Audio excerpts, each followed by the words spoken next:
morning, everybody. Glad you could join us for the Team Manager Training Part 2. This is Neil McMahon. I'm Regional Director down in Lottieland. Also, we have Dick Penny on the phone, who is the Affiliate Director. So without further ado, we will go ahead and get started. A couple of housekeeping items. Dick, to ask questions, the best place to do that is to, I know I gave the wrong instructions last time, so. In the question box. Yep, so just go ahead and type them in there and we'll keep track of them, and we'll probably try and pause a few times throughout the time and go ahead and answer those questions. So without further ado, we'll go ahead and get started. So, so what we're going to cover today, or this evening I should say, we'll do a quick review on kind of the manager's role.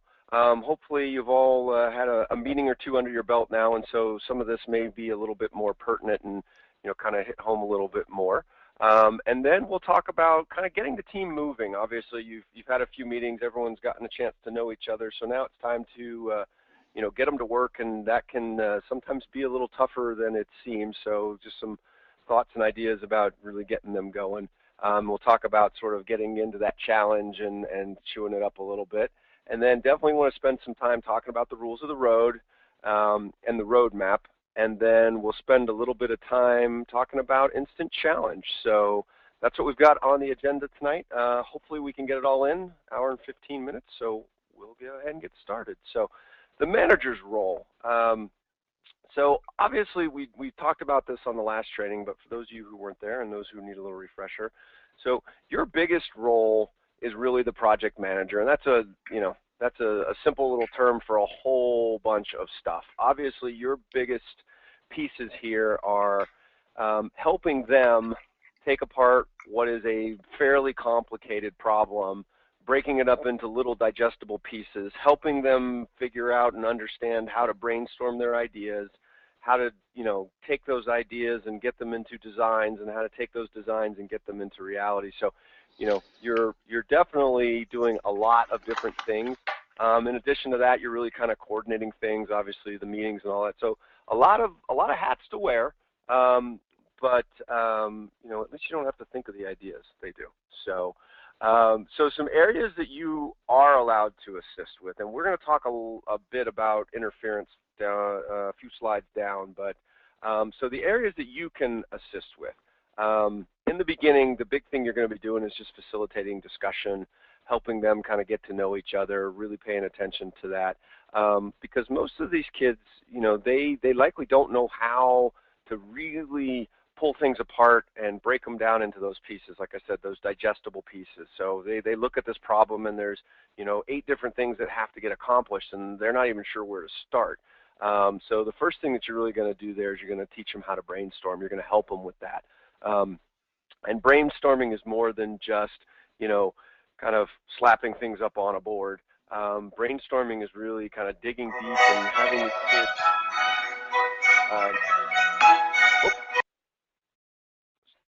Sorry about that. So, really teaching them to work together to brainstorm, and that, one idea might lead to another idea, and creating that environment around brainstorming where it is a very safe environment, and the kids feel, they feel obligated almost because they know that the team needs their ideas too. I know sometimes you can get some dynamics with the teams where you've got some pretty bold personalities, some pretty aggressive personalities, and one kid may be kind of running over some of the other kids. It's going to be important to make sure that you allow them to kind of temper that and make sure that everybody's contributing, and make sure that they all understand how important it is for them all to get ideas. So sometimes you may be thinking of ideas and going around the table 2 or 3 or 4 times where everybody has to come up with a different idea each time. Those types of things can really help, and I think the more you do that, the more they'll really get into understanding that, wow, Bobby really does have some good ideas. I should probably let him talk more, or, whoever it is. So that's definitely a big thing. Another area where you definitely will assist is providing resources that they identify that they need. Now, resources can be raw materials, it can be tools, it can be knowledge. They may want to, kind of go deeper in certain discipline like electricity or just general construction or sewing or, whatever it is, lighting effects, types of things maybe they don't know. So once they've identified these needs, then you can kind of work with them for them to give you that direction on, well, what are you really looking to learn here? And then you can go out and help them find those things. You're definitely allowed to do that. So whether it's, taking them to Home Depot and showing them where certain tools are or where certain kinds of hardware is or, whatever it is, you're definitely not only allowed to do that, but that's part of your role to help them kind of get to those things, because they probably won't know what something's called or what it looks like, but they kind of know the function that they need and those types of things. So that's definitely something there. And then the fourth kind of big area that you're helping them with in this is helping them resolve conflict. I won't get too deep into this now because I got a slide a little bit later, but that's inevitable with anytime you have more than one person in a room trying to do something, there's going to be some conflict sooner or later. Even on the best of teams, you run into conflict. So definitely pieces of where you can help quite a bit. So how do you do these things? Kind of what are the things that you can do? The first one that you definitely should be doing for them is taking notes. I strongly encourage that you get kind of those big paper pads that they sell at Office Depot or Office Max or sometimes at Costco. A lot of times you'll see them at work where, you basically can hang that thing up on the wall and, keep a roll of painter's tape handy, and as you're scribbling ideas, keep a couple of Sharpies there. You're scribbling for them. You can take those, pull them down, tape them up on the wall, because honestly, they won't remember what they brainstormed 15 minutes ago, more or less, 3 weeks ago, and you're going to need to go back to some of those ideas sometimes because they go, oh, what were we talking about, that one thing, and you pull it up, and there it is. So it's extraordinarily helpful. It's also helpful to have that up there because they may not be able to exactly, define their idea. They may need to get that out and draw a picture for you and for the other kids so they can kind of see what they're talking about. So those are definitely things that are very helpful. This one's a little tough, keeping them focused. Sometimes you can, sometimes you can't. Sometimes you may realize that it's just one of those days and you're going to need to let them go outside for 10 minutes and, kind of get the wiggle out. But certainly you want to kind of keep them moving along every practice. Every practice you want to make sure as productive as possible because the time goes quickly. But keeping them focused on specific tasks. So, as you guys develop what you want to build and what you want to create, kind of keeping that on a running list and then helping them kind of work through that and break it down into projects that they can manage. That's definitely part of it. And that gets really to that whole process, the process of solving the problem. It's a constant theme, but breaking it down into manageable pieces, chewing those up, and then moving on to the next one, and helping them with that process, not just around the brainstorming and the creating, but then the actual, taking it into reality and helping them through that process, because that process can be very bumpy sometimes. Sometimes they'll try and build something and it won't work the way they want to. They're going to need to understand that, kind of that start and stop and restart, those are all part of the process for sure. Talked about acquiring materials, definitely part of your job, and then running the schedule, making sure that, they're there when they need to be, and that you're, kind of aligning things not only for their schedule, but for yours as well. Definitely own the schedule. You're the adult that's putting in all the work. You're the adult that's kind of taking this on your shoulders. So don't be overly apologetic if you need to move the meeting back a half an hour because you just can't get home from work in time, or you need to move it forward a half an hour because you have other commitments that you've got to get to. It's definitely, this is for the kids, but if it's making you insane because just the schedule alone is a problem, then certainly, take ownership of that and kind of get to it. So the other thing I talked about up top here is resolving team conflict. And definitely wanted to spend a minute on this because I think it is very, very important. So no matter how good your team is, no matter how experienced it is, you're going to have conflict. There's going to be disagreements about what we want to do, or, somebody sitting in my chair, or, goodness gracious, it can be a million different things. And on some days it's two of them. Another day it's another two of them. Some days it's 4 or 5 of them, and it's, can kind of be something that just needs to be addressed. So part of them becoming a team, though, is how they resolve these conflicts and how they learn to deal with it as a group. If it's particular personality conflicts, how are they going to deal with that? If it's disagreements on direction of the challenge solution, how are they going to solve for those things? It involves a lot of kind of different pieces. So certainly, people are going to have to learn to check their egos. People are going to have to learn to compromise. And the teams that are truly the best teams, I think each of the kids on those teams realizes that I'm part of something truly bigger here. And I think when you get to that point, it makes the conflict resolution a lot easier. So it's certainly kind of teaching that team concept. It can be a little overly cliche, but it's definitely really important to try and get them to understand that as much as they can. Obviously, the younger they are, they're going to be maybe a little bit less in tune to that, and you may need to apply some other tactics. But I think for any age, it certainly is something they can understand being part of a bigger group like that. So just some ideas on dealing with conflict. I know for those of us who've been around a while, I've coached kids from age 7 up to age almost 16 now, and so they definitely have conflict, and it has been a very differing things over the years. But I think one of the biggest things to do is really to make sure you're acknowledging these conflicts. You're the one that's going to see it. Even if it's kind of under the surface, it becomes pretty apparent when they're trying to do things and people are having some issues. So how you acknowledge that conflict, certainly up to you. I don't think it's real valuable to berate the kids out in front of everybody else, but certainly it's good to maybe after practice or before practice just make a mention of it.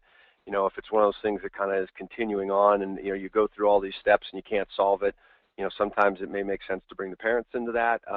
It's up to your discretion, but that's not necessarily a bad thing, because they're going to obviously understand what's going on at home and those types of things.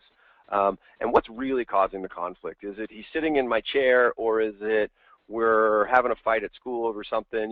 Normally it's something. Sometimes it can be just what's up at the front. Sometimes it's stuff underneath. So it's always good to kind of ask those questions of them.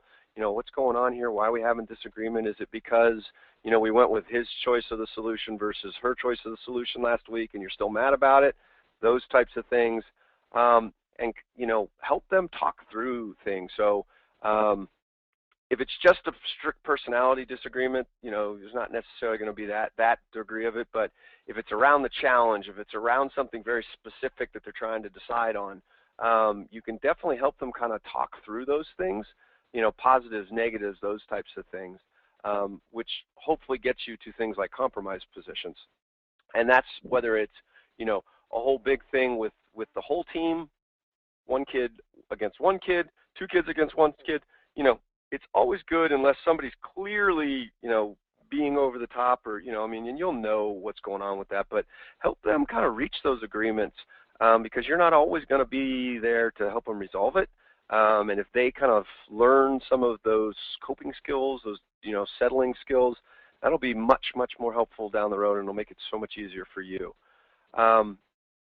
The other thing about resolving conflict, and this is one that I recommend all of you kind of come up with whatever works for you, but there will be times during this year where your team's going to be split right down the middle, especially if you've got an even number of kids. You've got 4, you've got 6, and it'll be 3-on-3, and everyone will be dug in on, well, we want to go this way, they want to go that way, we can't figure out what to do.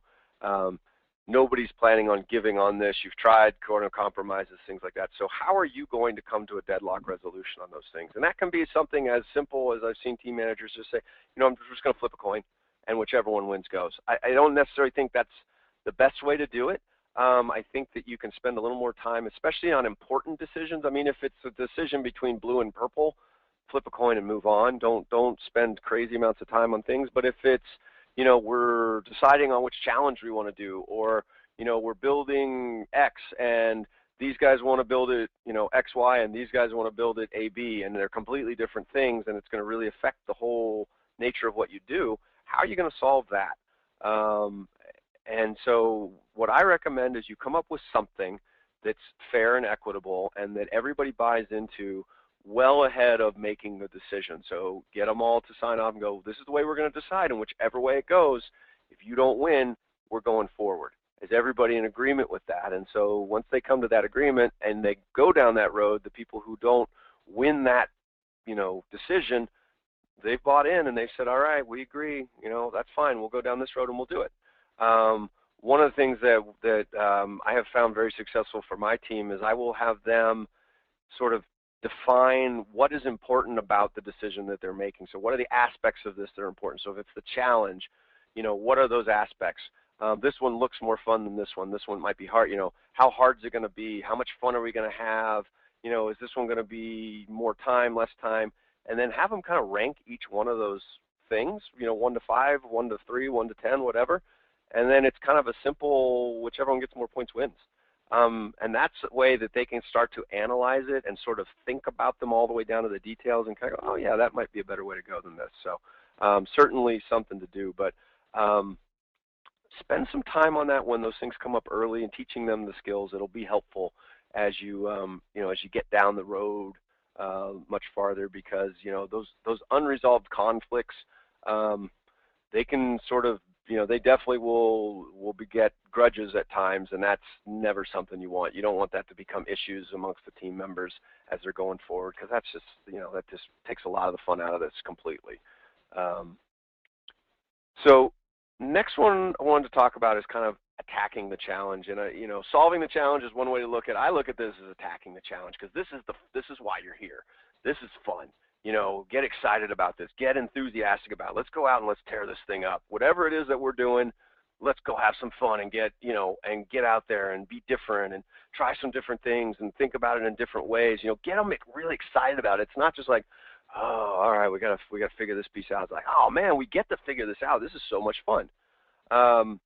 So this is just a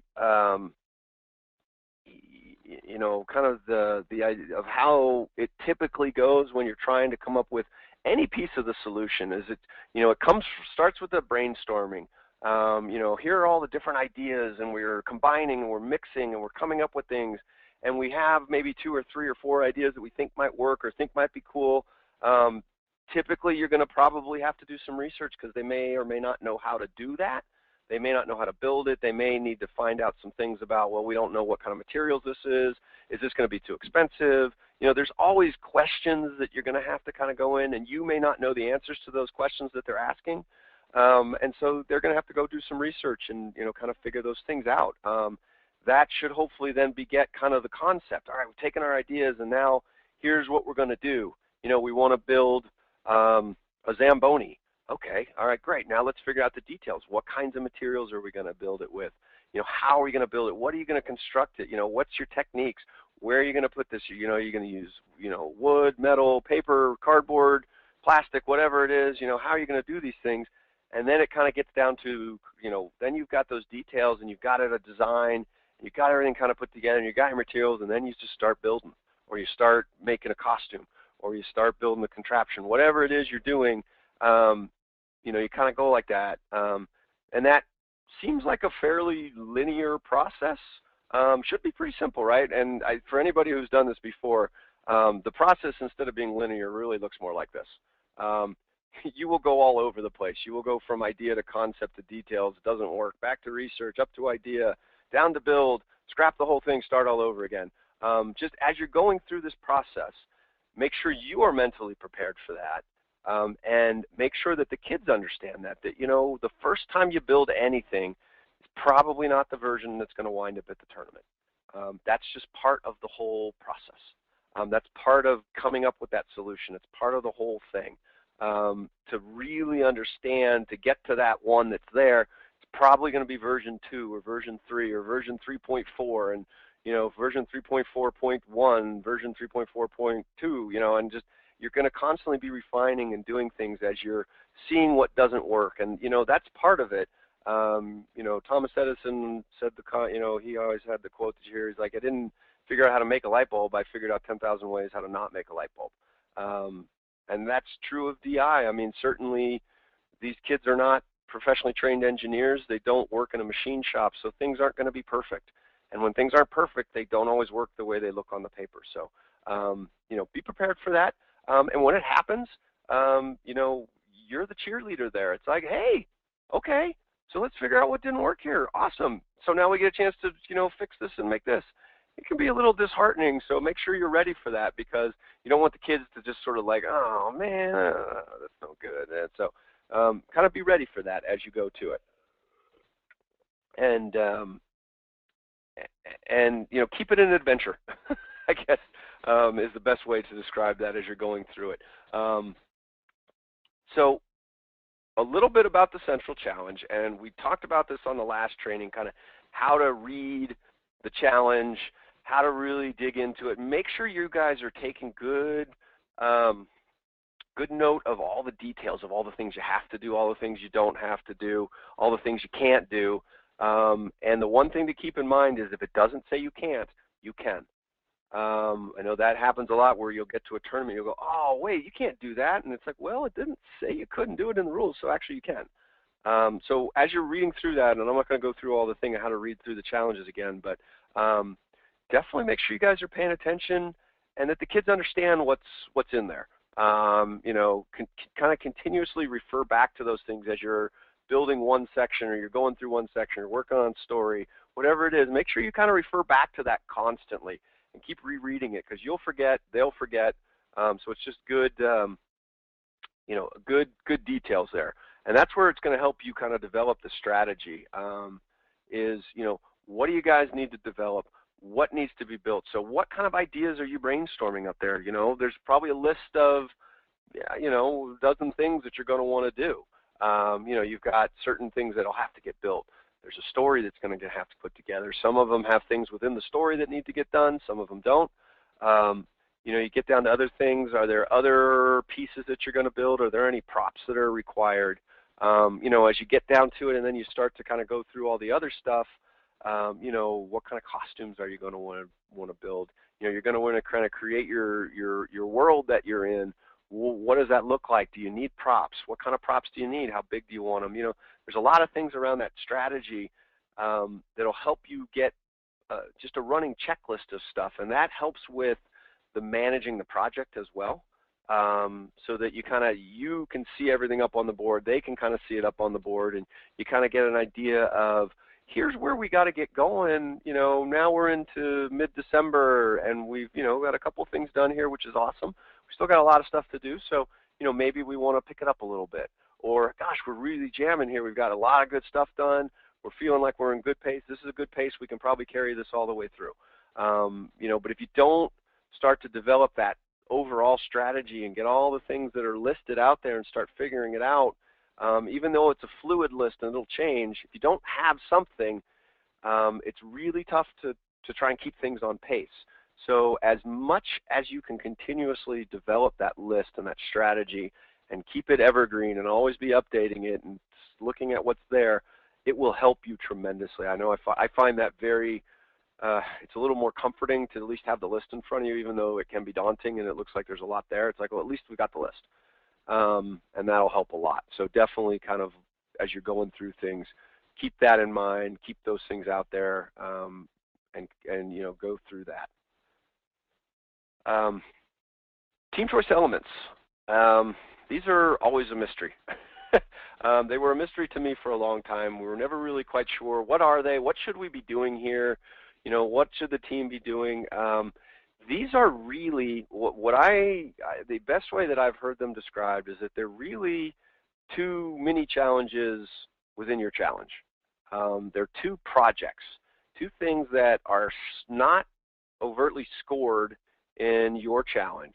So there's no points awarded for whatever you're building necessarily. It could be part of a solution, but there's no specific points to it. And it's something that your kids have kind of taken on as a side project, something that they wanted to maybe spend a lot of extra time with. It could be a costume. It could be something that they've created within the skit. It could be some sort of prop. It could be some piece of the central solution in the machine, some really neat piece of design that they've spent a lot of extra time on and they wanted to highlight. It's up to them. I kind of look at it as pick some areas that they think are really kind of cool, and then have them go a little bit farther on those things and make them actual little projects versus just putting it together. That will tend to I think lead to things they're more passionate about. You can certainly focus on interests that they have. You know, I've seen a lot of side trips where people are doing music and dance and things because that tends to be what these kids have as, you know, side interests. But it doesn't have to be limited to those things. It could be limited to a, you know, a subject in school that they particularly love. I mean, I've had our kids focus on some particularly complex math that they had to use within the solution, and then they kind of integrated that into the skit and the solution and things like that. So those are really up to you. They vary widely from group to group. Some groups spend more time on them than others. But it's a good idea to start thinking about them now and kind of having the kids kind of keeping an eye out for those. Like, hey, do you have any places where you're really kind of, something seems really neat and thinking about stuff like that. So it'll help if you're thinking about them now so you don't get down into, you know, early February and all of a sudden, oh my goodness, we don't have our side or our team choice elements yet. What are we going to do? And then you kind of wind up shoehorning something into it, and you know that may or may not go really well. I've had teams have sort of done that at the last minute and worked out really well. I've had teams do it at the last minute and worked out very poorly. So it's just a little hit and miss that way. If you're able to plan for it ahead of time, that will generally bode better for them as they get to, you know, get down the road and they can really spend some extra time on it and, you know, present a couple of team choice elements that they're really, really proud of. So I think it just makes for kind of a better experience for them, for sure. The other thing that you should definitely be paying attention to as you get a little bit farther down the road with the central challenge here, but be paying attention to it as you're kind of at this front end as well, is what does your presentation site look like? And are there any kinds of procedures that are listed out in the challenge? If you have anything that's special around what your site's going to look like, how big is it going to be, those types of things, make sure you're paying attention to that and the kids are aware of it. The other thing I have found that's really helpful is just to get some, you know, get some painter's tape and go either out to the garage or out onto the driveway if you need to, and just kind of tape it off so they can see what it looks like, because they see it on a piece of paper and it may or may not, you know, click to them. How big is that? So, you know, for instance, in the technical challenge, it's a 20-foot by 20-foot area. Most people don't have a concept of what 20 feet by 20 feet looks like until they actually see it on the ground. So, you know, just go tape the corners off and let them see it and go, see, this is what your site's going to look like. Now, most of the tournaments will do every effort they can to give you more room than what's listed as the minimum, but just know that's going to be your guaranteed space. So, you know, you may wind up in a room that is, you know, 4 times the size. We've been in rooms where it's just a, you know, a cavernous space. We've been in other rooms before where literally, in technical, if it was 20 by 20, the room was literally about 21 feet by maybe 25 feet. It was very tight, and you know that's what's guaranteed. So definitely pay attention to that. Some of them will have a little bit of procedure in the beginning. You know, keep an eye on that too. So as they're developing things, you can definitely pay attention to it. We talked about the scoring. Honestly, for some teams, the scoring isn't a big deal, and they're really just having fun. But paying attention to scoring isn't necessarily to maximize your score. It's to help the kids focus on where the challenge is looking. And I think it just makes for a better experience because they're going to be really focusing on the pieces of the challenge, because the scoring does obviously correlate very closely to how the challenge is written. And so sometimes when they read the challenge, something may not be 100% clear, but then you go through the scoring piece of it, and that might spur on a question, or they might, you know, light bulb goes, oh, it's that. You have to, okay, now I understand this. That makes good sense. That's super helpful. The other thing that goes along with that review is kind of reviewing the tournament forms that you have at the back of your challenge. You know, they usually will ask a couple of questions, usually maybe three to four questions on the different pieces that are being scored. And they will have to describe those things eventually before they get to the tournament. But that helps also as well. Is like, oh, okay, we got to describe it. So that's what we're looking to do. That makes a lot of sense. Okay, all right, yeah, I got that. That's okay. Yeah, all right, very good. So those can be useful, sort of, you know, just touching back in, making sure they understand. And sometimes if they don't understand, just going through them again will maybe kind of bring the light bulbs on, because it's much harder to solve these challenges if you don't really understand what the scoring is and what those forms are talking about, because that will give them more direction to what they need to be doing. So at this point, Dick, do we have any questions? Yes, we Does anybody do. have any questions they would like to put in? Okay, All right. we have one question. I have 3 girls and 4 boys, and they have problem agreeing to each other. How do I resolve that? Um, so I have about 9 more questions asking behind that. I don't know, whoever it is, maybe if you can just sort of type in a little bit more. Age does make a big difference, and when you say they don't agree, do they split up by boys and girls? Which I know can happen a lot of times when you have a fairly even break like that. I'm going to unmute Uma. Uma, and maybe they could give us a little more Yeah, on it. sure. Because this is not an uncommon problem, for sure. This happens all the time. Hi, this is Uma here. Yes. I have a 6th grade students, the 6th grade kids, and always I have a problem is the girls overpower the boys and that they don't want to agree to whatever the boys say, and the boys don't want to listen to the girls. So we have this disagreement all the time. Especially in the instant challenge, if I'm trying to work with them with the instant challenges, that is when I'm finding this as a problem. And obviously, it sounds like this has been ongoing, and I'm sure you have pointed it out to them. You guys see what you're doing here, and they realize that they're doing girls on boys here and disagreeing like that. I have like tried to mention it to them nearly like 5 to 6 times. Yeah. This time I have spoken to the parents to talk, asking them to talk to their kids to understand that they should work as a team. But I have this challenge. How do I help them? Yeah, some of the things that I would, some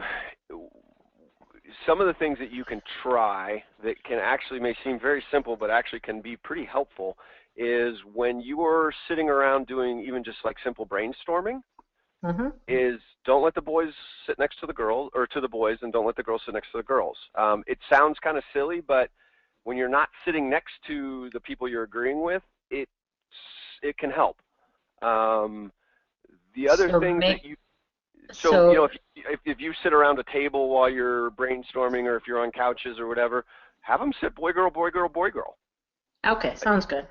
That might help. The other things that I would definitely recommend doing is doing some very simple instant challenge exercises, where you're just, build a tower with newspaper, or, some of the real simple things, not full instant challenges, but things that you can do repeating, and force them into boy-girl teams, so that they have to work together. Do a couple of little logic problems with them like that, and force them to work together. Is definitely one thing. The other thing that you can do the next time you get to one of those impasses where it's all boys and all girls, is sort of stop the meeting and go through an exercise where whatever the idea is that they're disagreeing on, is to kind of go through it and say, okay, here's the girl's idea is X, the boy's idea is Y. Okay, now boys, you have to tell me 3 things that are good about the idea over on the other side of the table, and then go through the same exercise for the other ones and say, you have to tell me some 3 things that are good about this idea. And if they don't kind of come up with it, you can prompt that with different characteristics of whatever the appropriate idea is. That will definitely be a big help.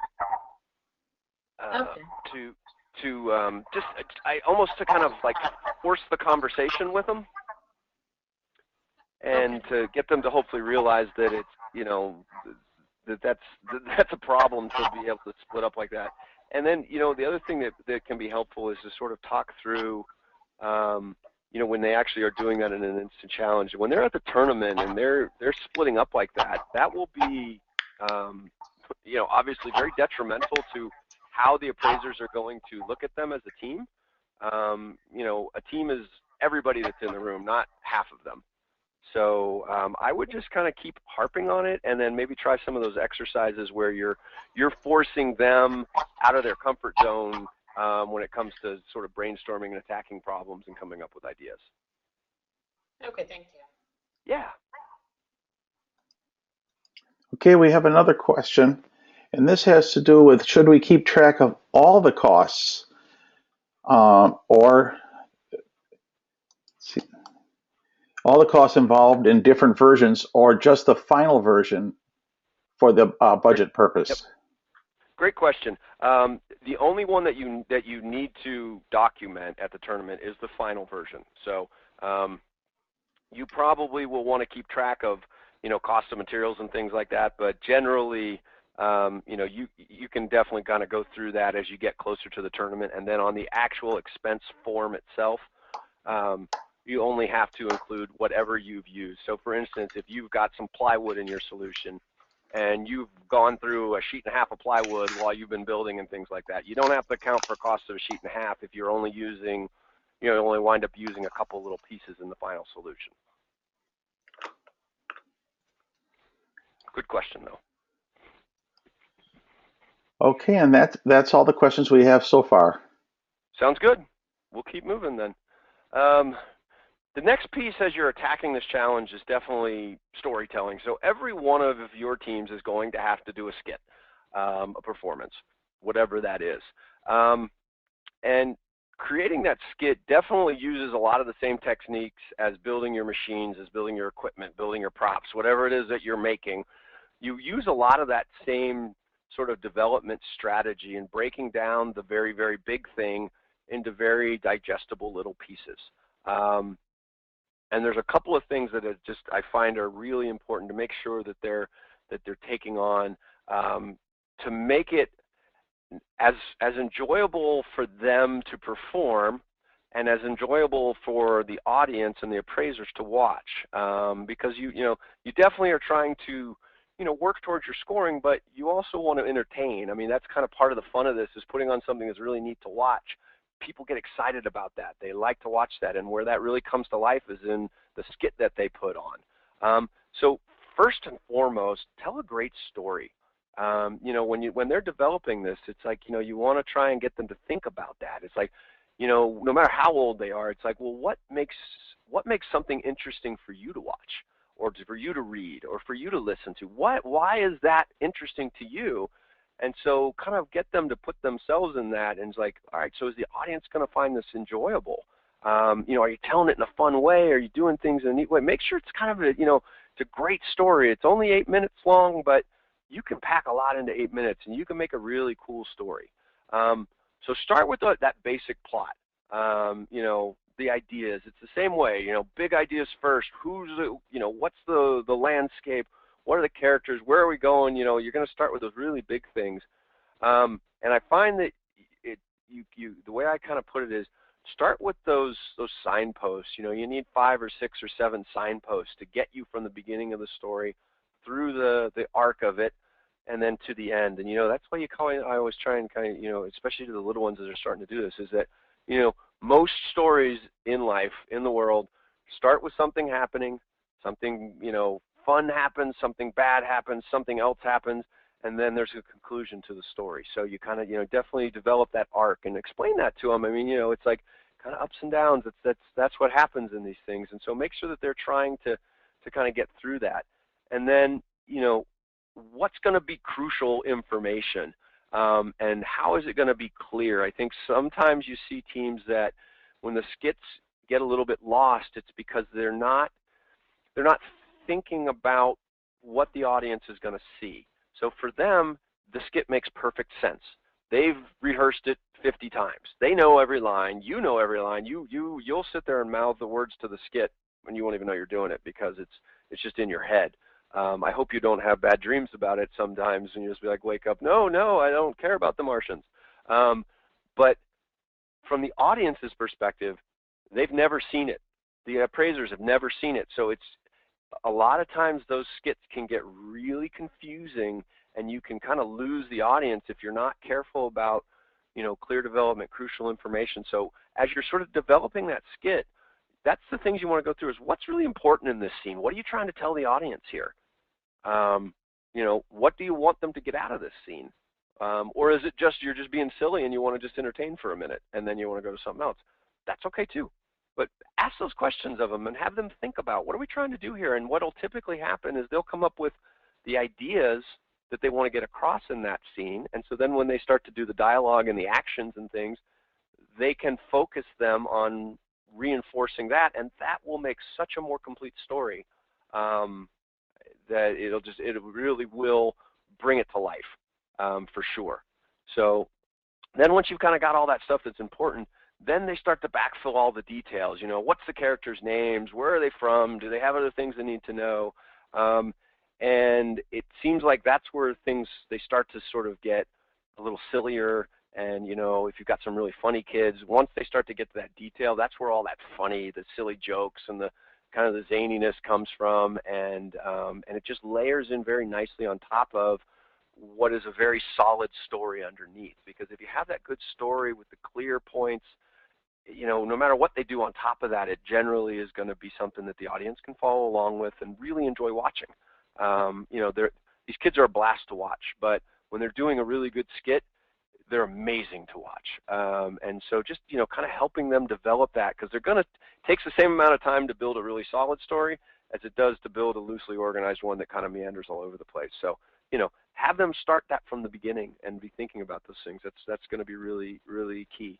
And then once you're kind of there and you've practiced it a couple of times and they start to sort of get it down a little bit, spend like maybe half a practice or one practice pulling it apart. You know, one real easy way to do it is to film it. Have them do, you know, a semi-dress rehearsal or whatever, no costumes, whatever. Have them do it and then watch it with them and have them analyze themselves.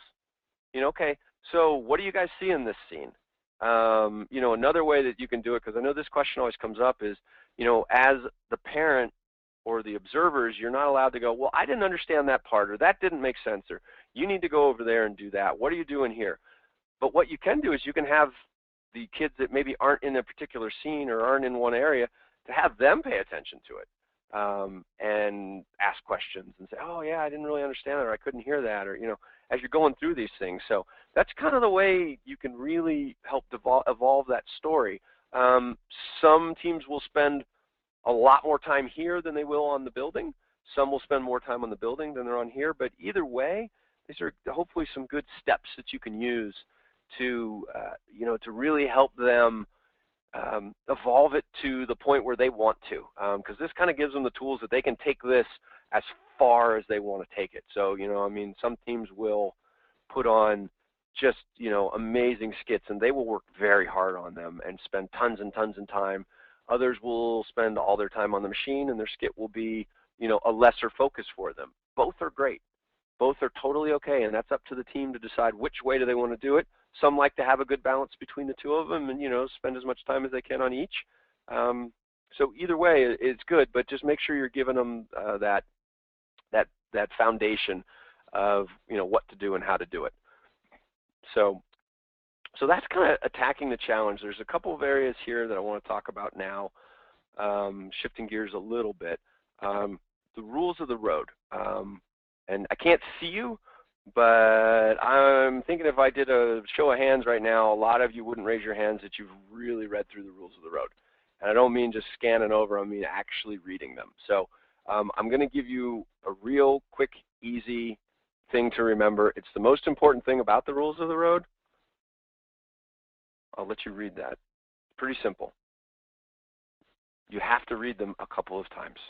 I know they seem long, and I know that they seem like there's just too much information, but there's such good information in there about what you need to be doing, what you need to be paying attention to. It's extremely helpful for you. It will be time so worth your while. You know, it looks really long, but honestly, there's a lot of pages in there that are just talking about, you know, your team number and things like that. You won't need to spend a lot of time in those areas, but there are a lot of areas in there about, you know, everything you're going to need to know. The first one is about interference. It really does lay that down. There's some really helpful stuff in there that you can share with your parents to help them understand what interference is as well. There's, I think, about a page and a half in there on it. but just really kind of talks through it. But it also talks about, you know, some things that we've already gone over, is like acquiring materials, and explains that, you know, you can actually go do that. You know, when you go to Home Depot and you've got, you know, you've got a younger team here, and they need some plywood, but they need it in 2-foot wide strips. I don't know if you know this, but you can go to Home Depot, and usually for, you know, like, I think it's maybe 50 cents a cut, they have a great big saw in the back, and they can just zip, zip, zip, zip, take some, you know, 2 minutes to do what your kids would take, you know, hours to do. It explains when you can do that. You know, I mean, around having them cut wood at the Home Depot or the Lowe's, as long as it's standard cuts, just straight lines, and they give them the measurements, that's fine. As long as they're not doing templates and junk like that, that's allowed. Now, if you didn't read the rules of the road, you wouldn't know that. You'd bring the plywood home, and you'd spend a practice and a half having them trying to cut wood that, you know, may or may not be what they need at the end of the day, and then you got to go get another piece and start all over. And so there are some things that it's good for them to do. Sometimes it's maybe just easier to have them follow the things that are allowed in the rules of the road, and go there. So that's definitely a good area, like I said, not just for you, but for the parents as well, so they can help understand where they need to, you know, make sure that they're backing off in the areas where it needs them to back off. The other area, and this covers a lot of ground, safety. You know, when you say safety, you think, oh, I'm just going to make sure that they don't get hurt. Obviously, that's important. You know, you want your kids to have all their fingers when they're at the end of the year that they had when they were started at the beginning of the year. But also, there's a lot of things that talk about in the safety areas about use of electricity, use of batteries, use of lasers. These are all different kinds of things that right now you may or may not know what the rules are that apply to those things. You know, I can tell you, if you're using batteries, they have to be you know, they have to be manufactured batteries. You cannot use any kind of modified battery anymore. You used to be able to kind of make your own. You can't do that anymore. If you have any kind of batteries where they require liquid in them that could spill, you cannot use those. You need to know that stuff now, so that your team doesn't go down the road of using one of those you know, excluded items, because what will happen is you will get to the tournament, and the person who's running that challenge will see that you are using something that's excluded, and you will have to pull it off of whatever you're doing. There's no gray area. If something's excluded in the rules of the road and you have it in your solution, you will not present it at the tournament. You will have to take it out of the solution, and if it's integral to your solution, that's tough. And I'm speaking from experience. I did it one time. Our team put something in the solution that was not allowed, and we got to the state tournament, and it got through the regionals. They didn't notice it, and then they got to the state tournament, and they said, "Oh, that comes off." And it was heartbreaking to watch these kids. I mean, they were, you know, in tears because they'd worked so hard on this, and you know, that's as much their fault as it is yours, but it's going to feel like it's 100% your fault, because you feel by that point, you know, you feel like, you know, this is as much your project as theirs, because you've invested so much time and you know, love and passion into it, helping them along and being there with them as they've built it and created it and made it. Those things, you just don't want to put yourself in those situations. And those safety rules are very helpful. I know a lot of times the kids will read the safety rules, and when they read something they can't do, it will give them an idea about something they can do. And there's some good stuff in there about, you know, what you should do, what you can't do, you know, no live animals, no combustion engines. But a lot of times that stuff keys other thoughts for the kids. So you definitely make sure that they're reading them, making sure you're reading them. You'll be very glad you did. Team budget and expense reports. This is another very helpful area. It gives you basically kind of how you should be accounting for your materials. Kind of to the question that was asked a little earlier, it definitely talks about that, but it also talks about what kinds of things incur zero cost. What do you do for things that you buy at a garage sale? What if somebody donates an item to us? Do I have to account for the cost of that? The answer is yes, you do, but it explains how you have to account for those things. What about kind of general materials, duct tape, glue? What if I've used a little bit of a can of paint, but I bought the gallon of paint for $30? What do I do there? You know, how do I account for stuff like that? Where should I, you know, put things in? Where should I not even bother? Because you could write an expense report out with 150 items on it if you're looking at every single thing that was in there, but it simplifies that a little bit, gives you good explanations of how to account for things and what you need to do and what you don't need to do. So definitely pay attention to that. The other one, the presentation sites, there are some general rules that cover all the presentation sites, how to handle things, use of certain materials in those presentation sites, what to do about that. Will there be electricity? Will there not be electricity? What about things like dry ice? What about, helium balloons? All of those things. It's all covered in there. It talks about, different types of things. There's other areas that it talks about that are more kind of generic things. I mean, one example is, what do you do with new and departing team members? It happens all the time where somebody either just decides this is not for me and they will bail out in December, or they'll move it over the holidays and go to a new place and can't be on the team anymore.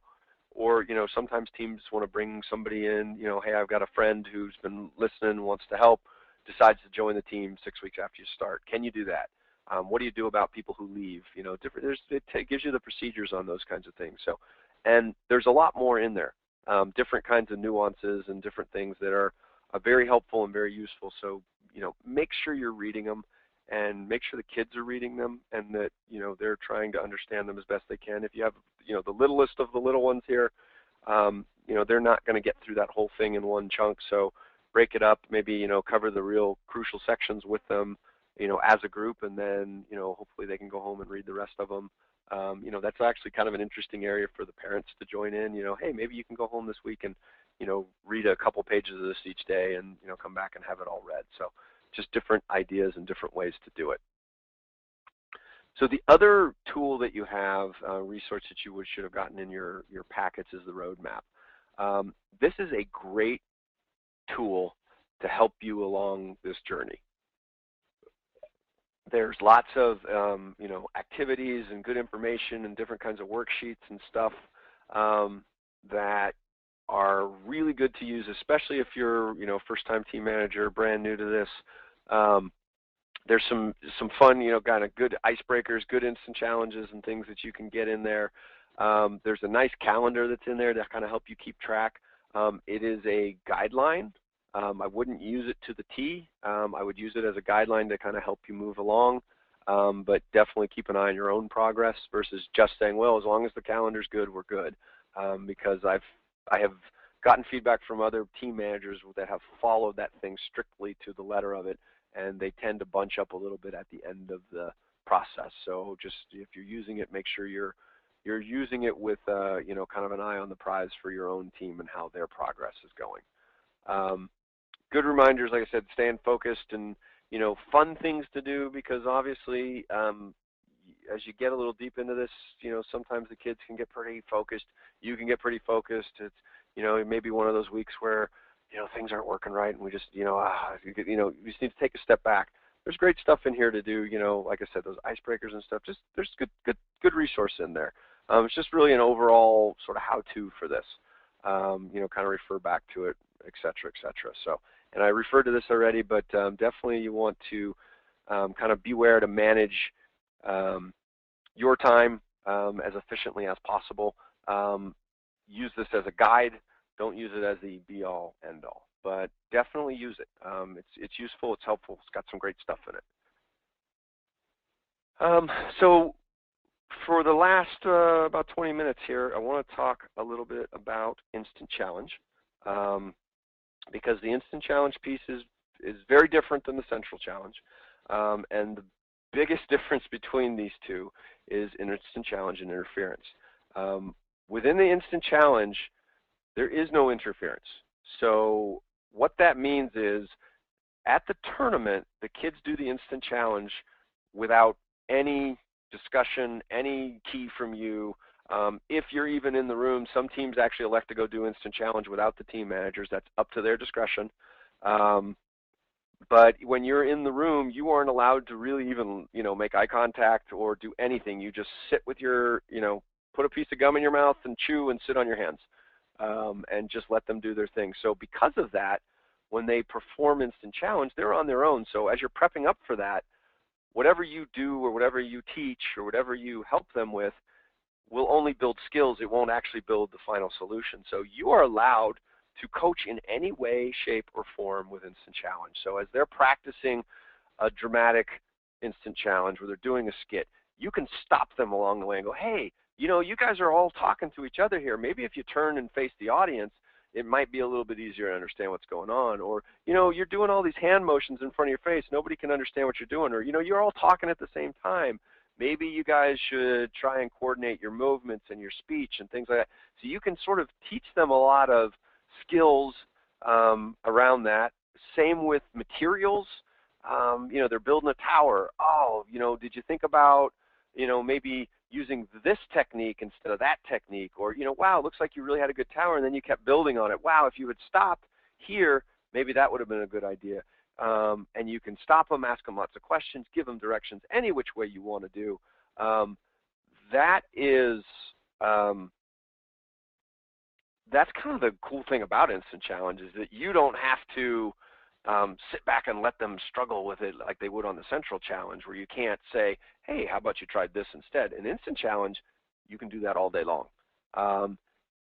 So, you know, focusing on those performance skills, definitely talking about properties of materials, doing a lot of brainstorming and helping them and showing them.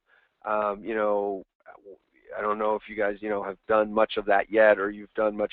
There's a lot of good help on properties of materials and things. You know, how do I use a piece of paper to build a tower? There's lots of different ways to do it. You can show them, you know, look, let me show you how you do it. Here's a good way to do it. You have any other ways you could do it? You know, and then you can kind of keep working with them on it. Sort of that general how-to, talking about that brainstorming process, talking about getting started with Instant Challenges right away, because they're pretty short, and you don't want to spend 2.5 or 3 minutes just talking about stuff. You want to get going, but that development of ideas and things, those are all skills that need to be practiced and developed, and you can give them guidance around that on Instant Challenge all day long. And the one nice thing about that is it does tend to carry over into the Central Challenge. So you're working on performance skills in Instant Challenge. Well, chances are those skills will carry over into the Central Challenge, because they're practicing skits, basically. They're practicing the skills and the techniques that they need. And then they will hopefully, not always, but hopefully, will take those skill sets and those techniques and then go, well, wait, I can apply this over here. You know, it's like, oh, yeah, see what we're doing in the skit? We're all talking into each other instead of facing the audience. Oh, maybe if we do it that way, that will be even better. So different things like that are strongly encouraged.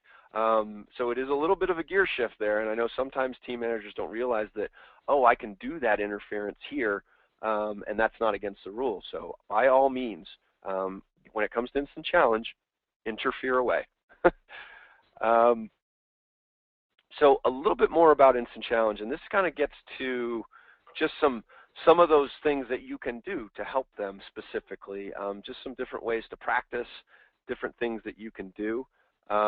Obviously, in Instant Challenge, the key is teamwork, and that it starts in the very beginning of the Instant Challenge around building the ideas and sharing the ideas. And I think that the teams that do really well are very good at this, and the teams that struggle, this is where the struggle starts. A perfect example of this would be a team, you know, is kind of standing at the table and they're getting ready to start an Instant Challenge, and it's a build. And there's lots of materials on the table, and they, you know, the appraisers read the instructions and they say your time starts now. A team that works together will, before they start tearing things apart, will kind of have a conversation for a little bit. Okay, what do you want to do? I'm thinking about using this. What do you think about that? Well, maybe we could do this. Okay, yeah, and they will come to consensus before they go in. Teams that work more as individuals or little cliques within the team will just start tearing into the materials and building on their own. So that's a very easily identified behavior that you can look at and go, hey, whoa, hold on, guys. When you do an Instant Challenge, before you tear it apart, talk to each other. Figure out what you're going to do. Get a strategy as a team before you go forward. Now, that doesn't mean necessarily that they won't break up into littler teams to sort of work on specific individual tasks. That's actually a very good technique once they figured out what they want to do, because sometimes the build will involve one or two things or three things even, or there might be a skit in the build. And so there's lots of different activities that need to go on concurrently. And so breaking up into those specific tasked teams is a good thing, but doing it under consensus is really what you're looking for. So those are some things that you want to do, and sharing ideas is a big deal, especially I think the younger the kids get, is you'll tend to have a couple that are much bolder with their ideas and a couple that are much shyer, and make sure that those bolder ones don't don't kind of stamp out the other ones, because sometimes they will have great ideas, sometimes they won't. But if you're not capturing all the ideas, you're really putting the team at risk to, when it counts, that they run into failure because they didn't come up with the good idea because the person who had the good idea wasn't talking. So definitely want to, you want to stress the importance of that as you're working on teamwork. And that can come from a lot of different collaborative exercises, a lot of different things, but making sure that they are doing that before they go forward, because they want to be thinking about what are all the tasks that they have to do in that instant challenge. How are they going to have to do them? Are there things they can't do? Are we not allowed to step across this line when we go retrieve the cups that are over there, or whatever in the heck it is that you're doing? You want to make sure that that's there. You definitely want to make sure you're working on all the different types of instant challenges. Really there's three main types. You have performance-based, you have materials-based where you have to build something, and then you have a combination of the two. You may run into some that may be a little bit of materials-based that are also kind of logic-based, where it's like you have to solve a really tricky problem with some fairly simple materials, and those are not necessarily sort of testing the build skills, they're really testing the logic skills. But generally you're going to find most of them are either builds, performances, or a combination of the two, where you've got to build a building and tell a story about it, or make a mythical creature, or whatever it is, you're going to have to build it. But make sure you're practicing all of those so that they're ready for them, and are prepared to do any of them that kind of come along. And like I said, there's a lot of additional materials. You can find some of those things on the website in the Team Manager resource area. There's some links in there about properties of materials, and some really good stuff in there about 1,000 ways to use straws, or building bridges out of paper, lots of different kinds of things like that. It's really good for them to practice those things, because the more they have those properties in the back of their head, the easier those things will be, because then they can spend time thinking of the creative ways to use stuff rather than just strictly how do we actually accomplish the task that's been given to us. Definitely lots and lots of practice. This is something that, most of the teams love doing these. They're a lot of fun for them because they're quick, and they're kind of, they are instantaneous. You get your challenge, you do your challenge, you finish your challenge, and it's quick. That's cool. It's a lot of fun. So make sure you're doing them, as regularly as you can. There'll be times when you're working on the other stuff and building, and it's just, it's not in the cards for a meeting or two, but a lot of teams will do these every meeting. Sometimes I find it's easiest just to do it first. When the kids get there, that's the first thing that you do. It also helps, I find, to get the kids to the meetings on time, because if you're meeting, let's say you're meeting from 3 to 4:30 on whatever day it is, at 3 o'clock the instant challenge starts. And for the kids that get there 5 minutes late, well, you missed the instant challenge today. So you're not going to get there. And if somebody continuously starts showing up late and they keep missing instant challenge practice, well, the other rule that you'll read in the rules of the road is that not every kid has to participate in instant challenge. So there's different ways to kind of handle that too. It's if you're having problems with people getting there on time, it's a great tool, because it's a real positive enforcing tool, because the kids love doing these things. Some strategies and things around practicing. Listening to the instructions. This is one that can be a real challenge, because as soon as they hear what they have to do, they start thinking about their solution, and they stop listening to the rules.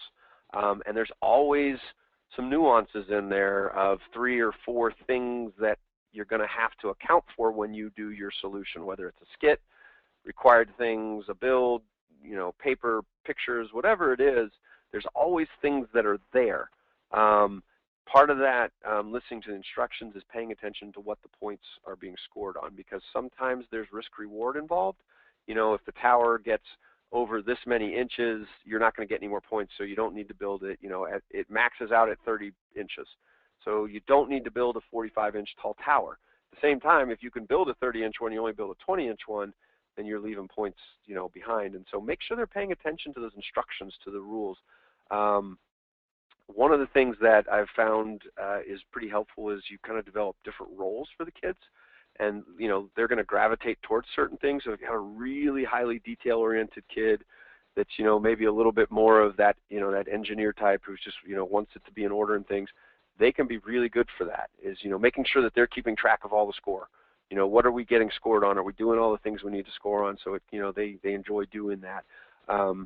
It can be a really good way to do it. I think in Instant Challenge, you want people to gravitate towards the things they're strong at, because it is time pressured. It is, a real, it's a reasonably intense environment when they're actually doing these things for real. So, allow them to sort of gravitate to those things. And you'll find that out as you get to, practice. Helping them develop the story. We talked about this in, when you're telling a story on the Central Challenge. It's the exact same thing with these. It's just in a much more condensed version. So anytime they're doing a skit, what are those guideposts that are along the way? I just kind of tell it, it's like, think of it as you're going through a journey through a forest, and you don't have a map. You're not going to figure out every tree you're going to walk by, because that's just not reasonable. It would take you forever. Same with this. You don't have time to memorize every line of the skit. You barely have time to kind of figure out the plot, but what you can figure out is these are the actions that are going to happen. Whether it's 3 actions or 4 actions or 5 or 6 or 2, whatever it is, the kids know this is what's going to drive the story along, and then the last action that they come up with will be the end of the skit. So that way, as they're improvising their way along, and it will go off track and things will go a little sideways. Somebody will forget to do something. Somebody will say something that's different and it'll be silly and they'll laugh and they'll keep moving. At least if you have those signposts, you're going to get to the end. If you don't have those guideposts along the way, a lot of teams will get lost, and then they'll just sort of either one of 2 things. They'll totally run out of time and they'll get sort of caught in the middle of it, or their story will sort of run out of gas and it will decay into chaos, where the kids are just running around and screaming and they start bonking each other on the head, and then it's just, oh, what just happened? We just lost everything here. I'm not sure what's going on. So those guideposts are very good, and that allows them then to stay on task but improv and really experience that, kind of flying off the cuff and making things up as they go. That's a really good thing to have them practice, and so keeping that high-level development and then filling in the gaps as you go. Another tool that I find is very helpful is doing what I call quick starts. And this, what I would recommend is that you just make up some instant challenges. You don't have to have the materials there. You don't have to even have it real. You can just make stuff up, give them that, and then have them practice basically the first minute of the instant challenge. And that gets them to practicing that, what we talked about earlier, that teamwork, figuring out what you're going to do before you dive in and do it. It also, when they know they only have a minute, it gets them thinking about moving quickly. Some teams have a really hard time in that first minute, minute and a half of getting anything done. They just spend a lot of time just kind of talking and don't really develop any ideas. But in order to, I think, to do a really good job with these, you want to be able to develop those 1, 2, 3, ideas for consideration very quickly, as quickly as possible. So, teaching the kids to get their ideas out in 5 seconds or less. Sometimes you'll have kids who'll do that. It's like, okay, so I have an idea for a story. Okay, so there's this, what do they call this? The horse thing with the unicorn. Yeah, so there's a unicorn, okay, and his name is Phil, right? And then he's going to walk, and it's like, then they go on, and that's like 35 or 40 seconds, and that's one idea. Instead of, okay, how about we use a unicorn named Phil, and he goes to town to buy some eggs. Boom, there's an idea. Awesome. So helping them practice those quick starts kind of gives them an idea of that time frame of how fast they should be striving to get a clear and concise idea out onto the table. And that way you have time to get through you know, 2, 3, 4 ideas so that you can pick the best one instead of just going with the first one that somebody spits out. You don't want to spend, you know, going for 5, 6, 7 ideas. I think that tends to muddy the waters and get going. But you do want to go for 2 or 3. Is probably a good number before they sort of, you know, launch into whatever it is. The other thing to keep in mind, this is all improv. Whether it's a build, whether it's a skit, it's improv. Have fun with it. You know, it's like attacking that challenge. Attack that instant challenge the same way. You know, when you're doing your skits, you know, getting a little stupid and a little silly, those are the best ones because they're having fun and they're smiling and they're laughing and they're working together and they kind of forget that they're, you know, in an instant challenge, and it's just fun. And that will show through when they're watching. Same thing when they're building. You know, sometimes the builds work, sometimes they don't. It's disappointing when it doesn't work, but it's not worth yelling at the teammates like, oh, you hurry up and do that, you do that, blah, blah, blah, blah. No, come on, guys, this is supposed to be fun. It's all right. It's going to be okay. Either way, it's okay. So make sure that you're instilling that in them as they're doing these things. It's like, you know what, if the tower didn't work or if the bridge fell down, did you at least make a good effort? Did you try hard? Did you work together? You know, what did you do here that was positive? Maybe next time we'll do it differently, and maybe next time it'll work. You never know. So that's very important. And then the last thing on Instant Challenge that I like to tell my kids is that you practice like you play. When they go into Instant Challenge, they're getting evaluated as soon as they walk in the door. So acting like a team, figuring out how you're going to walk into the room. I know a lot of teams, you know, some teams that have been around a while will kind of come up with, you know, unique ways to walk into the room or things to do and, you know, how they act and what they do and, you know, really kind of acting as a complete team the whole time. That comes from practicing it like that, not just, all right, we're going to do an Instant Challenge. You guys ready? Come on over here, whatever. You know, have them practice the whole thing from end to end sometimes. Not every time, but, you know, all right, you kids, go into the other room. When I call you, you come in and you're going to come up and you have stuff ready on the table and you treat them like a team that you don't know and have them treat you like an appraiser that they don't know. To practice it a little bit, because if they haven't done it like that at all, it's a little awkward when they get into the tournament and then they might be a little out of place. So the more that they do that, the better, for sure. So that's what I had on Instant Challenge. Dick, any questions? I know we're almost out of time and I got one more slide after this. So before I jump to it. Okay, I have a few questions here. Anything? The last one here does 3 types of challenge for Rising Star teams also. Rising Star teams, I think they're talking about the 3 types of instant challenges, the different types. Yep. Yeah. So I will say on the Rising Stars teams, the Instant Challenge is much more interactive with the appraisers and, you know, even with you as the team manager, obviously because they're a much younger group.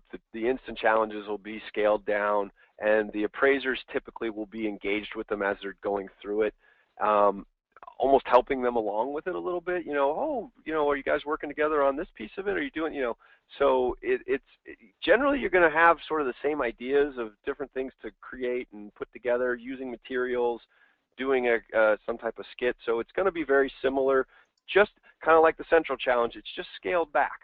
So not quite as complicated or involved, but still very similar in the techniques and the way it goes and that type of thing. And that's it for questions. There was a few others, but I typed the answer to them. Perfect. Okay. So last thing here is just some additional resources. There's one thing I do want to focus on this slide, and then we can finish this up because we are 2 minutes away from end of the time. First thing though is just relax for everybody. This is a stressful job. It is a job. It's an awesome job, and I hope you're having a blast, and I hope you're really enjoying your time with these kids. But I'm sure that you're also suffering some stress on it. It is stress. We do take the stress of the team onto our shoulders a little bit.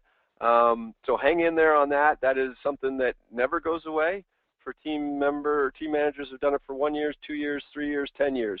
It's kind of part of the fun is that you emotionally get invested in it, and that brings the stress onto you. So just know that whatever you're feeling, whatever your frustrations are, whatever your joys are, everybody else is doing the same thing, so you are not alone. sometimes knowing that other people are doing it can help a lot. So make sure you're reaching out for help. Everybody should, hopefully you know who your regional directors are. If you have issues, things that you're concerned about, things you're not sure about, reach out to them, ask them the questions. Don't let yourself get frustrated. Talk to other team managers if you know them, and look for things. There's other resources on the web. I would recommend starting at the CalDI site. You can also go on to the DI International site, log into the resource area where you can use your login and get to the materials and things like that. If you're looking for electronic copies, you can't find yours, whatever it is, there's things there. There's also a lot of good tools on that Destination Imagination site.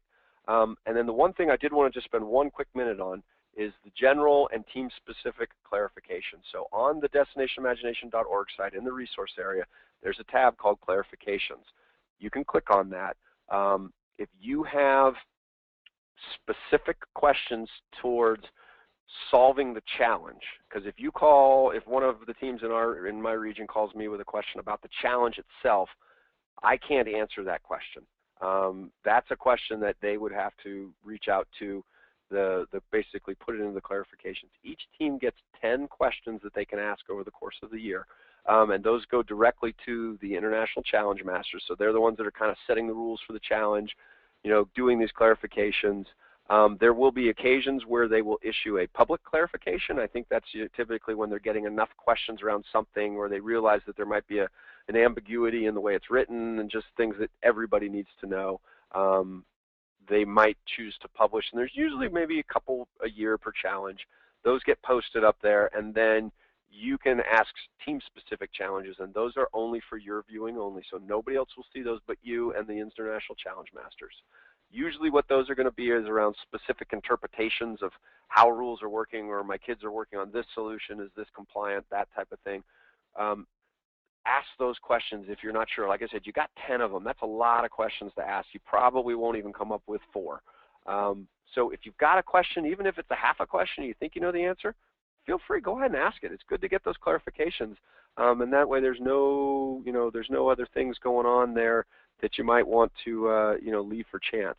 And when you do ask those questions, be very specific to what point of the challenge are you referring to. So, a lot of times if I'm asking one, I'll quote what I'm actually looking at in the thing. Hey, the kids were reading, section 3.d.2, and they're not sure does this mean X, does this mean Y, because they're thinking about doing A. Will that be compliant with this? And as specific to the details as you can. Sometimes the answers will be a little bit sort of soft and non-committal because they can't see your solution, so they'll probably tell you, we can't actually validate your solution, but from what you're describing, it sounds like this is good, or it sounds like you might want to go back and reread this piece. So use that as a tool. It's a great tool when the team's not sure about one thing or another, or you're just not sure. It's like, I don't really understand this piece of it. Let's see if this works. So make use of those. It's a great tool. Like I said, other managers are a really good place. Additional training sessions, I know we'll be having another one. We are not having one in December. But we will be having another one in the very beginning of January and the very beginning of February to really kind of hopefully at that point keep you moving along on other pieces. But refer to these, keep the questions coming. I thank you for your time. I know that this is a ton of work. Hopefully it's more fun than it is work, and appreciate what you guys are doing for these kids. They get more out of it than you know, and you're doing good work for them. So we thank you for the effort. Keep plugging along, keep going to it. You'll get through whatever's out there over the next couple weeks, and just make sure you're enjoying it along the way.